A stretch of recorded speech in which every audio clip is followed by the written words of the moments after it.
பயத்தோடு இருக்கணும், நீ கஷ்டப்படணும், நீ போராடணும், நீ கண்ணீர் வடிக்கணுங்கிறதுலாம் தேவனுடைய தீர்மானமே அல்ல.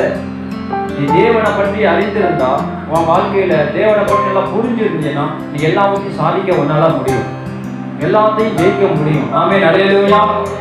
அற்புதத்தை செய்ய அவரால் முடியும். நீ விசுவாசிக்கணும், நம்பணும், தேவன் மேல ஒரு வைராக்கியத்தை வைக்கணும். தேவனால முடியும், தேவனால எல்லாம் செய்ய முடியும். விசுவாசிக்கணும். விசுவாசம் இல்லாம தேவனுக்கு பிரியமாயிருப்பது கூடாத காரியம் என்று அவர் சொல்லுது. நீ முதல்ல நீ விசுவாசிக்கணும், கடவுள் மேல முழு நம்பிக்கையை வைக்கணும். என் வாழ்க்கைய அவரால் உயர்த்த முடியும், என் வாழ்க்கையை அவரால் ஆஸ்வதிக்க முடியும். நான் மேன்மைப்படுங்க, நான் இப்படிப்பட்ட ஆள் இல்லை. தரிசனம் வேணும், நம்மளுக்கு ஒரு குறிக்கோள் வேணும்.